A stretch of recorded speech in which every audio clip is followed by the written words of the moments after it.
አይ የጽናትና የኪራ ነገር እንደው መጨረሻው እንደዚህ ሆነ። እንግዲህ በመጨረሻ መሩና ፍቅሩ ነው ናሆሜ ፍቅራቸውን ተገላለጹ ማለት ነው። ናሆም እንግዲህ በደስታ አበደ። ኪራም ደግሞ እነሱን ሳይ መቀናት አበደ። ምስኪን ይሄ ሁሉ በጣም ነው የሚያፈቅራት። በነገራችን ላይ ያው እንግዲህ እንዳለው እኔ ጽናትን በጣም ነው የማፈቅራት። የቤቲ ግፍ በቆንጆ ሰው ቀጣኝ እያለ ነው ማለት ነው። እንግዲህ ቤቲ አንተ ምንም አላደረካትም እሷ ናት ራሷ ምናምን ብሎ እንግዲህ ናሆሜ መከረው ማለት ነው። ስለ ጽናት በጣም ምን እንጃ እኔ ኪራ አሳዘነኝ። የምሬን ነው የምላችሁና በማያውቀው ነገር ነው እየተቀጣ ያለው። እውነቱን እንኳን አውቆ እኮ ብሏል እኮ የሆነ አጣብቂኝ ነገር ውስጥ ገብታ ሊሆን ይችላል እች ልጅ ምናምን ጽናት አንተን መቼም አትጠላም ስለው እኮ ያንን ምክንያቷን እንኳን ሰምቼው መፍታት እችል ነበረ፣ ግን እሷ ምንም ለኔ ልትነግረኝ አልቻለችም አለ ማለት ነው። የምር እኔ እኮ እንደዚህ ከምትታመም እስከ መቼ ነው ማለት እውነቱን መናገር አለባት እች ልጅ። እሷ አሁን ለሱ ለእናቱ ደስታ ብላ ነው ይሄ ሁሉ መስዋዕት እየከፈለች አለችው የምትወደውን ሰው የምታረቀው። እሱ ግን አሁንም ልቡ አልቆረጠለትም። ምናልባት ወደ ሌላ ሰው ሄዳለሁ እያለ የሚያስፈራራት ትመጣለች ወደ እኔ እያለ ነው። ግን ደግሞ ያው ውሳኔውን አጠናክራ ቀጥላለች።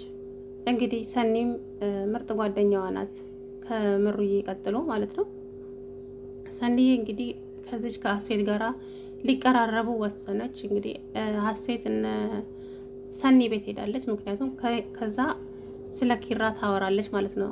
ኪራና አንቺ መሀል ምንድን ነው ያለው ምናምን ብላ ልትጠይቃት እንደዛ ልታወጣጣት እንግዲህ ይዛት ሄዳለች። ናሆሜና መሩዬም እንግዲህ አዲስ ፍቅር ጀምረው አብረው እየኖሩ ነው ማለት ነው። ኧረ እንደው ወይኔ የናሆሜ አነጋገር እንዴት እንደሚያስቀኝ እኮ ነው። በጣም ነው የሚያስቀኝ እውነት። እና ኪራ እንግዲህ ፍቅራቸው ያስቀናል፣ በጣም ደስ ትላላችሁ እያለ እንግዲህ ናሆሜና መሩን እያየ እንግዲህ ጽናትን መናገር ያለባትን ነገር ተናገረች ማለት ነው። አሳዘነችኝ የእውነት ማለት በጣም ነው የምትወደው። አስተያየቷ ራሱ እንደዚህ አትይኝ አላት ማለት ነው። እንደዚህ አስተያየትሽ ብዙ ነገር ያስታውሰኛል፣ እወድሃለሁ፣ ያላንተ መኖር አልችልም ያልሽኝን ነገሮችን ስለሚያስታውሰኝ እንደዚህ አትይኝ አላት ማለት ነው። አሰላሙ አለይኩም ወራህመቱላሂ ወበረካቱ። ውድና የተከበራችሁ ቻናል ቤተሰቦች እንዴት ናችሁልኝ? እኔ ያለሁላችሁ አልሐምዱሊላህ። እንግዲህ ጽናት አሉ ከነስሟ ማለት ነው። እውነት ነው ጽናት የምር ስንቱን መከራ ተቋቋመችው፣ ስንቱን አሳለፈችው። ጥፊውን፣ ጩኸቱን፣ ግልምጫውን፣ አረ በጣም ብዙ ነገር ነው ያሳለፈችው። እና እንግዲህ ከሁሉ መከራም አልፋ የኪራንም ፍቅር ተቀብለው ፍቅራቸው ግን ሳምንት እንኳን ሳይቆይ ይሄ ቦርኮ ሰውዬ መጥተው ፍቅራቸውን አደፈራረሰው የኪራ አባት ተብዬው ማለት ነው። እንግዲህ ጽናት የማትወጣው ነገር ውስጥ ገብታለች። ውሳኔው ወሰነች። የሰው አሁን ያስቸገራት ነገር ቃል ነው በጣም ያስቸገራት። ቃል ደግሞ መግባት በጣም ከባድ ነው እና ቃል የእምነት ዕዳ ነው ይባላል። እውነት ነው። ስለዚህ ያም ሆነ ይሄ ግን ያው አስቸጋሪ ነው ወላሂ፣ ለመፍረድ ይከብዳል። ግን እኔ ደግሞ ፍቅሬን እመርጣለሁ ስላችሁ እኔ የምወደውን ሰው ማጣት አልፈልግም። እንዴ እሱስ በማያውቀው ነገር ለምን እቀጣዋለሁ? እውነቱን እነግረውና ከዛ በኋላ መወሰን ያለበትን ነገር ይወስናል። ይሄ ልጅ ቤተሰቦቹ የልጃቸውን ደስታ ማየት አይደለም የሚፈልጉት። ስለዚህ ጽናትን አግብቶ ደስታውን ያሳያቸዋል። አለቀ።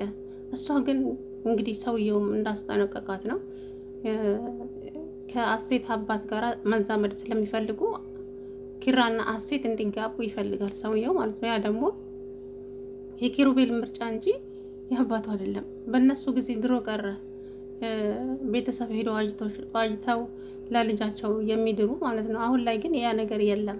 ስለዚህ ጽናት እንግዲህ አላቅም። አሁን ዛሬ ደግሞ እንግዲህ ይሄ ልጁ የኪራ ጓደኛ እንግዲህ አሴትን በጥፊ አቀለጠችው ማለት ነው። ያው አሁን ገና የአንበሳ አፍንጫ ሽተሻል ብሏታል። እንግዲህ ልጁ ኃይለኛ ነገር ሳይሆን አይቀርም። እንግዲህ አላቅም። አሴት የእንጀራ ገመዳውን ሊበጥሰው ነው መሰለኝ። ከዛ ቤት ውልቅ ብለሽ ብሄርሽ እንደው ጽናትና ኪራ ይጋቡልን ነበር እንደው ማለት ነው። እንደውም ይሄ ልጅ ለአንድ ነገር ነው የመጣው እዛ ቤት። እውነቱን ስነግራችሁ ማለት ነው። አሴት በሆነ ምክንያት ከዛ ቤት ትወጣለች። ከዛ ጽናትና ኪራ አንድ ላይ ይሆናሉ ማለት ነው። እንደው ጎሽ እንኳንም መጣ ይሄ ልጅ እያልኩ ነው።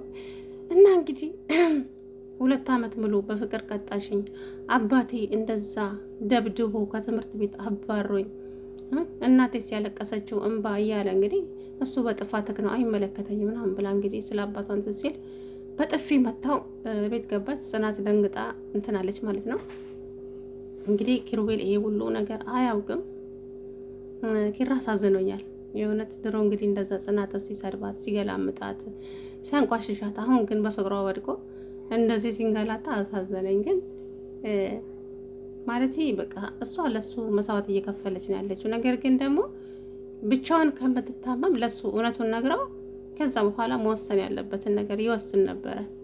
እንግዲህ እነ ጽናት እና ኪራ ናሆሜ ቤት እራት ተጋብዘው እዛ ሄደው ነበረ። ከዛም እዛው እንግዲህ አወሩ። ኪራ በቃ አይኗን ማየት አልቻለም። በጣም ነው የሚያፈቅራት። እሷም እንደዛው እና እንደዚህ አትይኝ፣ በቃ እንደዚህ አትይኝ፣ ይሄ አስተያየትሽ ብዙ ነገር ያስታውሰኛል። ያኔ እወድሃለሁ፣ ያላንተ መኖር አልችልም ያልሽኝ ትዝታዎች ይመጡብኛል። ስለዚህ እንደዚህ አትይኝ ብሎ ጥላት ወጣ ማለት ነው። እዛ በረንዳ ላይ ሄዶ እንግዲህ እዛ ከናሆሜ ጋራ እያወራ ነበረ። የቤቲ ግፍ ነው መሰለኝ አሁን ላይ ሳስበው በቆንጆ ሰው ቀጣኝ የቤቲ ግፍ እያለ አይ ቤቲ እንኳን በቤቲ ዙራ አንተ ምንም አላደረክም፣ ጥፋቱ የራሷ ነው። ቤቲ እኮ አንድም ቀን እንደ ሴት ሆናታ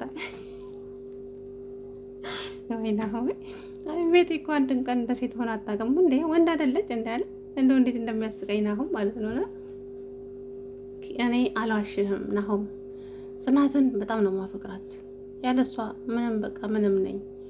ግን እሷ እኔን ጠላችኝ፣ ልቤን ሰባበረችው። ተው ኪራ፣ ከምንም በላይ ጽናትን ታውቃታለህ። ጽናት መቼም አንተን ልትጠላ አትችልም፣ ግን የሆነ የገባችበት አጣብቂኝ አለ አለው ማለት ነው። ያንን ነገር ደግሞ በትነግረኛ አብረን እንፈታዋለን አለ። እውነቱን ነው። እና ዛሬ የሆነ በቃ ለእናቱ እየከፈልኩ ነው እኔ መስዋዕት ለእናቱ እየከፈልኩ ነው ምናምን እያለች ስትል በላ አለች። ዛሬ ለመራዊት ትነግራታለች ወይ የእናቱን እመም ዛሬ ለመራዊት ትነግራትና ኪራ ከኋላስ ገብቶ ይሰማል ብዬ አስባለሁ። ብቻ አላውቅም። ኪሩቤል አሁን እውነቱንም ቢያውቅ በጣም ነው የሚሰበረው። እውነት ለመናገር በጣም ይጎዳል፣ ይበሳጫል። እመሙ የባሰ ነው የሚሆነው እና አላውቅም። ጽናት የገባችበት ነገር በጣም ኃይለኛ ካራክተር ነው ለሷ የሚሰጣት እና ጽናትዬ እንግዲህ እንደ ስምሽ ጽናት ነሽ። ፈጣሪ ጽናቱን ይስጥሽ። እኔ የምልሽ ነገር የለም። እንግዲህ ፈጣሪ አስማምቷችሁ በቀጣይ ቪዲዮ ደግሞ አንድ ላይ እንደምትመጡ አልጠራጠርም። አሴትንም እንግዲህ የኪራ ጓደኛ ከዛ ቤት ያስወጣልናል እንደው አይቀርም ማለት ነው።